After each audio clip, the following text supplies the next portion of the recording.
કચ્છથી લઈને સુરત સુધી મેઘાએ સર્જી તારાજી, નદીના પૂરમાં તણાયા વાહનો।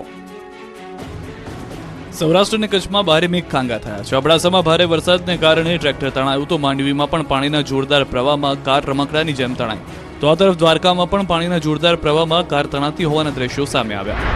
જુઓ કચ્છના અબડાસા તાલુકાના ડુમરાના દ્રશ્યો। અહીં પૂરના પ્રચંડ વેગમાં તોતિંગ ટ્રેક્ટર તણાયું। સદનસીબે ડ્રાઈવરનો આબાદ બચાવ થયો।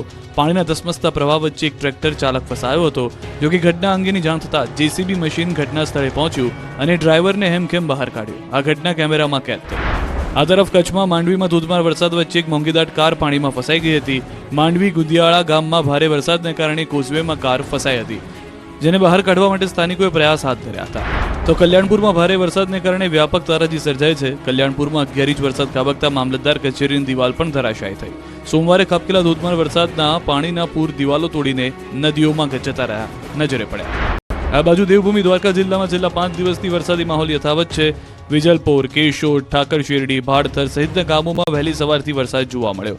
કેશોદ અને ઠાકર શેરડી ગામે ચેકડેમ સાથે તળાવો સંપૂર્ણ વરસાદી પાણીથી છલકાઈ ગયા। તો સુરતમાં સતત વરસાદને પગલે વરાછા વિસ્તારમાં વૃક્ષ ધરાશાયી થયું। વૃક્ષ ધરાશાયી થતા રોડ બંધ થયો। વર્ષો જૂનું વૃક્ષ ધરાશાયી થતા વાહન ચાલકો અટવાયા।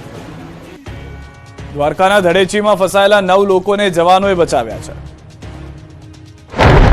દ્વારકામાં ભારે વરસાદના કારણે ચારે બાજુ તારાજી સર્જાઈ છે। ગામથી લઈને ખેતરો બેટમાં ફેરવાયા છે। ત્યારે દ્વારકા જિલ્લાના ધડેચી ગામે ખેતરમાં 9 લોકો ફસાયા હતા। આ અંગેની એનડીઆરએફની ટીમને જાણ કરવામાં આવતા ટીમ દ્વારા 9 લોકોનું રેસ્ક્યુ કરવામાં આવ્યું।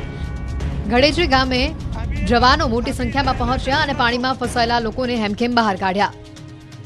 તો ભારે વરસાદના કારણે દ્વારકાના ભોગાત ભાટિયા રોડ પર પાણી ફરી વળ્યા। હડમતિયા પાટિયા પાસે રોડ પર પાણીનો ભયજનક પ્રવાહ વહેતો થયો। મોટા વાહન ચાલકો જોખમી રીતે વાહન પસાર કરતા નજરે પડ્યા। હાઈવે પર નાના વાહન ચાલકો મુશ્કેલીમાં મુકાયા। દ્વારકામાં સતત બીજા દિવસે પણ મેઘો બન્યો મુસીબતરૂપ। દ્વારકામાં ભારે વરસાદને પગલે તારાજી સર્જાય છે। ત્યારે મંગળવારે પણ મેઘો મુસીબત બનીને ત્રાટકતા અહીંના હાલ બેહાલ થઈ ગયા। ભાટિયા ભોગાત વિસ્તારમાં ખેતરો પાણીમાં ગરકાવ થઈ ગયા। ભોગાત રોડ પરના ખેતરો બેટમાં ફેરવાતા ખેડૂતોની મહેનત પર પાણી ફરી વળ્યું। વરસાદ એવો વિનાશ વેર્યો કે ખેતરોમાં પાકનો સફાયો થઈ ગયો। મગફળીના પાક પાણીમાં ગરકાવ થતા પાક નિષ્ફળ જવાની ભીતિ છે। દ્રશ્યોમાં જોઈ શકાય છે કે કમર સુધીના પાણી ખેતરોમાં ભરાયા છે। કુદરતના ક્રોધ સામે કિસાનો લાચાર બની ગયા છે। દ્વારકા ભાણવડનો વર્તુ 2 ડેમ ઓવરફ્લો થયો। વર્તુ 2 ડેમના 4 દરવાજે 1 ફૂટ ખોલાતા નીચાણવાળા વિસ્તારોને એલર્ટ કરાયા। 14 ગામોને એલર્ટ કરવામાં આવતા જામરાવલ સહિતના નીચાણવાળા 14 ગામોને એલર્ટ કરાયા। લોકોને સલામત સ્થળે ખસી જવા સૂચના આપી। સાથે જ નદીના પટમાં ન જવા લોકોને અપીલ કરી। દ્વારકા બેટમાં ફેરવાયા બાદ સીએમએ કર્યું હવાઈ નિરીક્ષણ। દ્વારકામાં કઈ હદે મેઘરાજાએ વિનાશ વેર્યો છે એ જુઓ। દ્વારકા પંથકમાં એક અઠવાડિયામાં 50 ઇંચ જેટલો વરસાદ ખાબકતા ગામડાઓથી લઈને શહેર બધું જ ડૂબી ગયું। અહીં આપ ફાટતા દ્વારકા શહેરથી લઈને ગામડાના ખેતરો તો બેટમાં ફેરવાયા છે। જ્યાં જ્યાં નજર કરો ત્યાં માત્ર ને માત્ર આકાશી આફતની ખતરનાક તસવીર જ દેખાઈ રહી છે। ખેડૂતો હોંશે હોંશે પોતાના ખેતરોમાં પાકનું વાવેતર કરી રહ્યા છે। પાક લહેરાતો હતો, પરંતુ કુદરતને કંઈ બીજું જ મંજૂર હતું। અહીં કુદરતનો ક્રોધ એવો વરસ્યો કે બધું જ વેરણ છેરણ થઈ ગયું। ખેતરોમાં ઊભો પાક રમણ ભમણ થઈ ગયો। ખેડૂતોની મહેનત, ખેડૂતોના સપના આ વરસાદી પૂરમાં ધોવાતા હવે રડવાનો વારો આવ્યો છે। ત્યારે તારાજી બાદ દ્વારકા પંથકમાં સીએમ ભૂપેન્દ્ર પટેલે હવાઈ નિરીક્ષણ કર્યું। પૂરગ્રસ્ત વિસ્તારની સ્થિતિ જાણવા સીએમ પહોંચ્યા। હેલિકોપ્ટરમાં અધિકારીઓ સાથે ખેતરોમાં થયેલી જળ તબાહીનું નિરીક્ષણ કરી માહિતી મેળવી। દ્વારકાથી સમાચાર। અધિકારીઓ સાથે સીએમએ બેઠક યોજી। વરસાદ અંગે અધિકારીઓ સાથે ચર્ચા થઈ। કલેક્ટર સહિતના ઉચ્ચ અધિકારીઓની હાજરી અંગે ચર્ચા કરી। મહત્વની બેઠકમાં મુખ્યમંત્રીએ કર્યા અધિકારીઓને જરૂરી સૂચનો।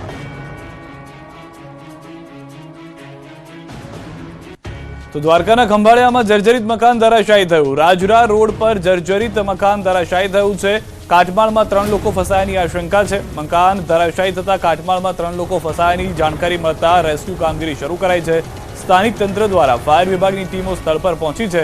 દટાયેલા લોકોને બચાવવા તંત્ર દ્વારા કવાયત તેજ કરાઈ છે।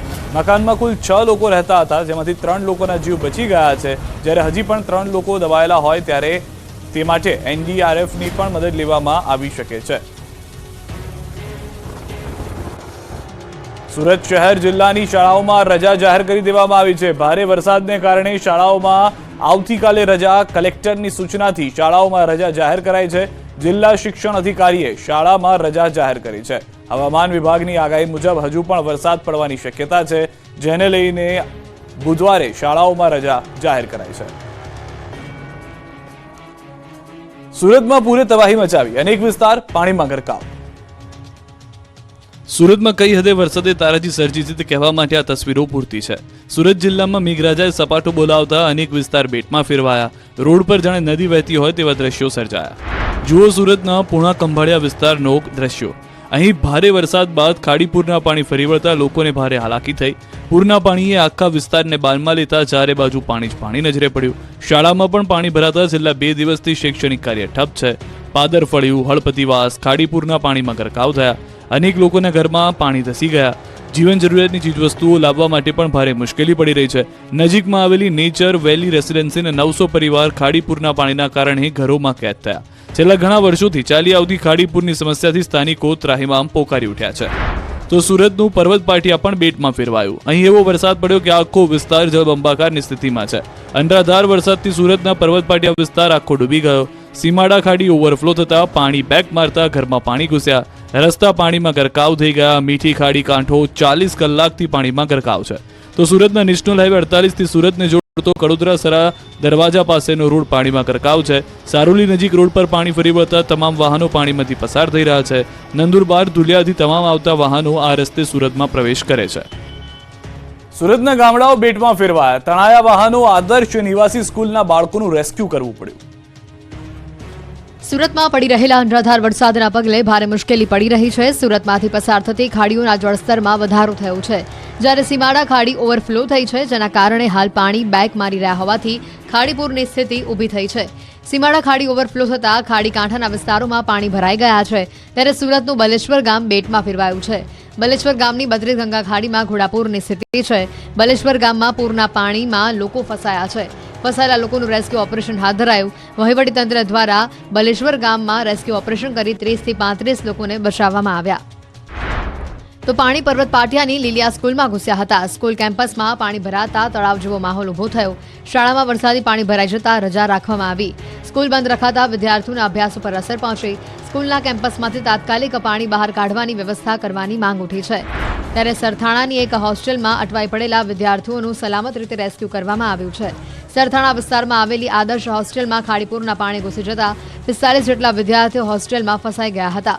જો કે વિદ્યાર્થીઓ ફસાયા હોવાનો કોલ મળતા જ સુરત ફાયર બ્રિગેડની ટીમ તાત્કાલિક અસરથી ઘટના સ્થળ ઉપર આવી પહોંચી હતી અને તમામ વિદ્યાર્થીઓને લાઈફ જેકેટ પહેરાવવામાં આવ્યા હતા. તમામને બોટમાં બેસાડીને રેસ્ક્યુ કરવામાં આવ્યું. દ્રશ્યોમાં જોઈ શકાય છે કે હોસ્ટેલમાં 4 થી 5 ફૂટ જેટલું પાણી ભરાઈ જવાના પગલે ફાયર વિભાગ દ્વારા વિદ્યાર્થીઓનું રેસ્ક્યુ ઓપરેશન હાથ ધરવામાં આવ્યું હતું અને વિદ્યાર્થીઓને સુરક્ષિત સ્થળ ઉપર પહોંચાડવામાં આવ્યા.